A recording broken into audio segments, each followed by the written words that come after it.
छोटे से गांव सोनपुर में रामू काका की दुकान सबसे खास थी।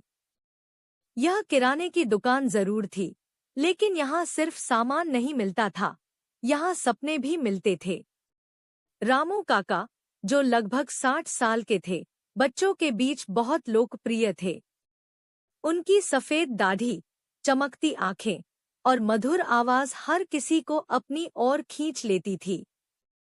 दुकान के बाहर एक तख्ती लगी थी, जिस पर लिखा था दुकान के बाहर एक तख्ती लगी थी, जिस पर लिखा था, यहाँ सपने मिलते हैं, लेकिन हंसी देकर।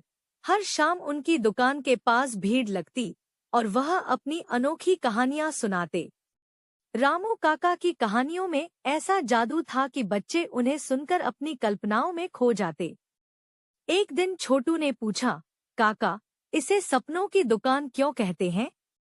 रामू काका हंसते हुए बोले, बेटा, जो कहानियां मैं सुनाता हूँ, वो तुम्हारे दिल में नए सपने जगाती हैं।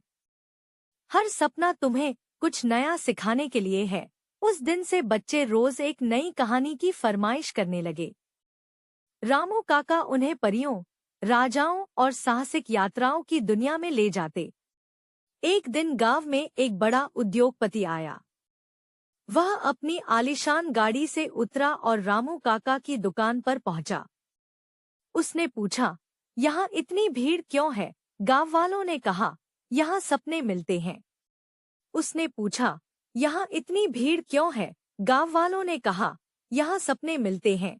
उद्योगपति ने रामू काका से पूछा, काका, सपने बेचने का क्या मतलब है?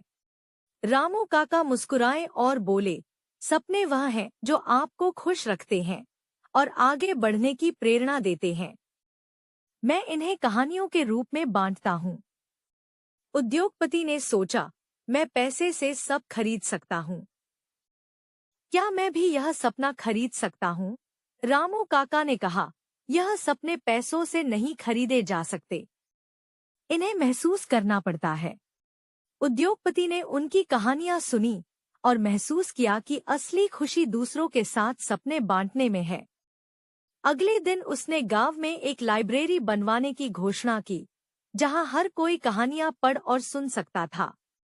कुछ सालों बाद रामू काका की दुकान तो बंद हो गई, लेकिन उनकी कहानियां और सपने गांव वालों के दिलों में हमेशा के लिए बस गए। बच्चे बड़े होकर उन कहानियों को अपनी अगली पीढ़ी को सुनाने लगे।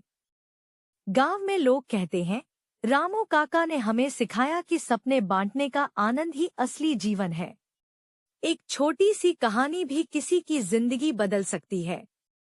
सपने सिर्फ हमारे नहीं होते, उन्हें साझा करना ही सच्ची खुशी है।